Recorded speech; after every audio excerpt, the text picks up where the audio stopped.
Salve, salve rapaziada, eu sou o Paulo Araújo, produtor de visual, videomaker e técnico de áudio. Hoje o nosso vídeo é sobre captação e conversão analógico-digital de áudio e vídeo.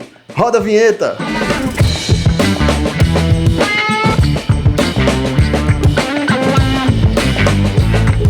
Galera, antes de mais nada, aquele recado básico. Se você não é inscrito, inscreva-se e ative o sininho para receber as notificações.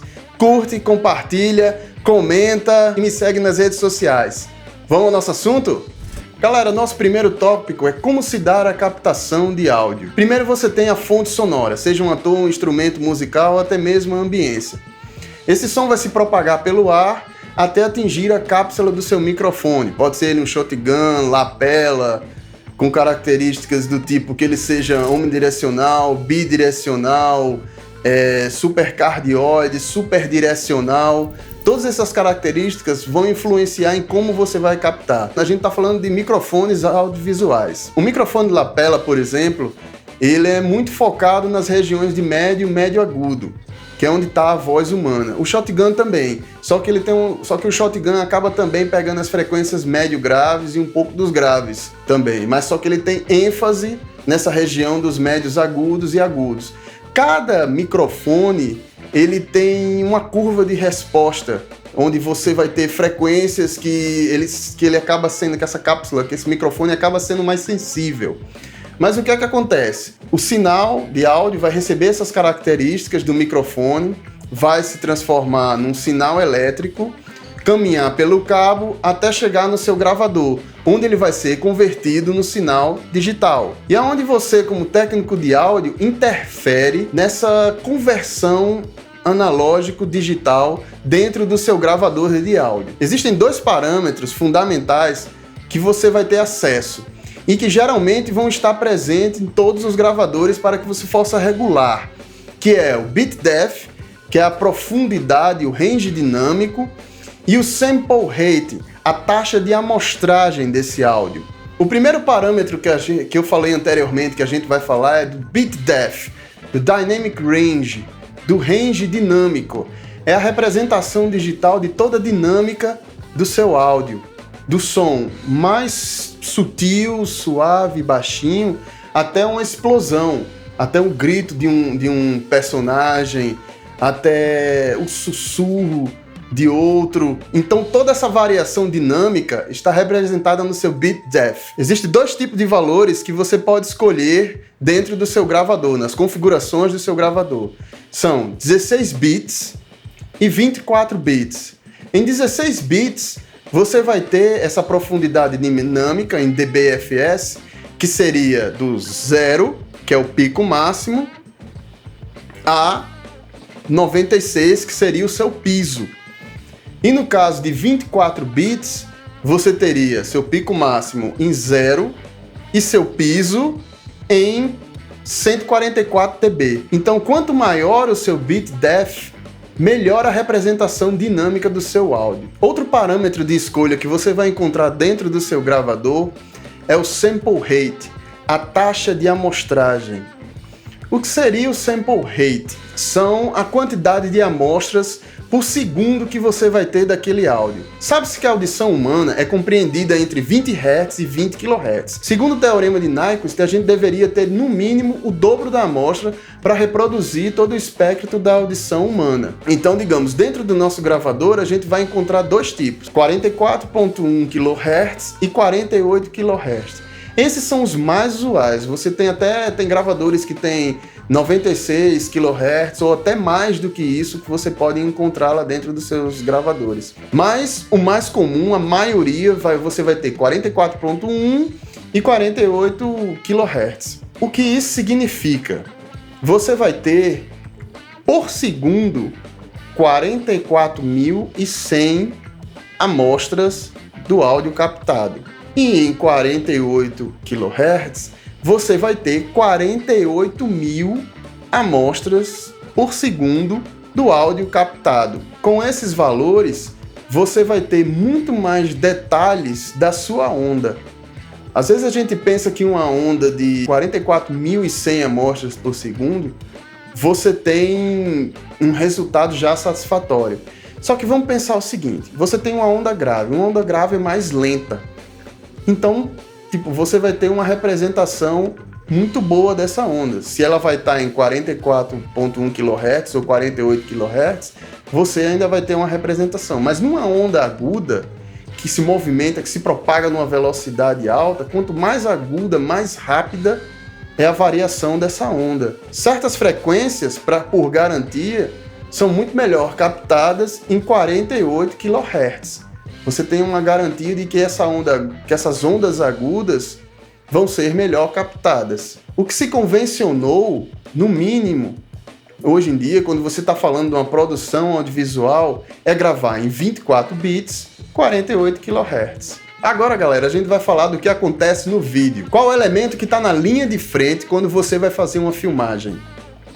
A lente. Tanto quanto o microfone, que eu falei no início, que tinha as características, e que essas características eram aplicadas no áudio, a mesma coisa vai acontecer com a luz quando passar pela lente. Ela vai absorver e levar para o sensor as características ópticas da lente. A milimetragem, reprodução de cor, todas essas coisas, aberração cromática no caso, quantidade de absorção de luz. Então tudo isso vai ser passado para o seu sensor e o seu sensor vai captar essa imagem e sua câmera vai codificar, transformando essas informações em dados. Através do quê? Através de codecs. As codecs são instruções de compressão e descompressão dos dados que formam a sua imagem, né? E através delas, por exemplo, essa câmera que está me filmando, a Blackmagic Production 4K, ela trabalha com dois tipos de codecs, o RAW DNG e o ProRes. ProRes em 10 bits e o RAW DNG em 12 bits. E cada codec tem a sua compressão. O RAW DNG seria o mínimo de compressão em RAW, né? Porque não adianta você também acreditar que RAW não tem compressão nenhuma. Ele tem. Muito pequena, mas tem uma compressãozinha ali dentro. E tem o ProRes em 10 bits. E o ProRes, ele tem suas taxas de compressão. Tem o ProRes LT, que é menos comprimido do que o ProRes Proxy. Tem o ProRes 422 dentro dessa câmera, que é menos comprimido que o ProRes Proxy e o ProRes LT. Tem o ProRes HQ, que é menos comprimido que o ProRes Proxy, que o ProRes LT e que o ProRes 422.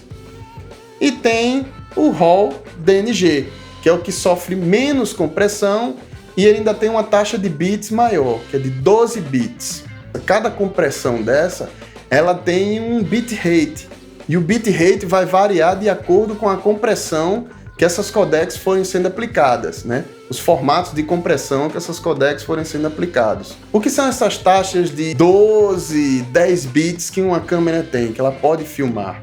Esses 10 bits que eu falei, esses 12 bits que são feitos, né, na câmera. No caso dessa Blackmagic que a Blackmagic está me filmando, ela trabalha em 10 bits e 12 bits. Agora, o 12 bits só no RAW DNG. E no ProRes ela vai trabalhar em 10 bits. O que seria esse range dinâmico, esse bit depth? A quantidade de informação de luma e de chroma que esse arquivo vai receber. Um arquivo de 8 bits, ele vai compreender, por seus canais RGB, 256 tons por canais. Nesse caso, seriam 256 tons de azul, 256 tons de vermelho e 256 tons de verde. Aí você vai multiplicar isso, que vai dar 16,7 milhões de combinações de cores. Você pode pensar que é muito. Até você começar a puxar, geralmente a gente consegue ver em imagens, por exemplo, que você tem o céu. Você vai notar, às vezes, pequenas, depois que você passa por um processo de colorir e que a galera, às vezes, puxa um pouco demais das cores e o arquivo não tem tanta informação assim de tons, a imagem vai como se fosse perdendo pedaços assim, e vai criando linhas marcadas no seu vídeo que você começa a enxergar no céu que você filmou. No caso de uma imagem de 10 bits, a gente vai estar falando aí em um range dinâmico de 1024 tons de vermelho, 1024 tons de verde e 1024 tons de azul, que resultariam numa quantidade de 1,07 aproximadamente bilhões de combinações de tom. Então você tem muito mais informação de cor e luminância nesses arquivos que você pode trabalhar.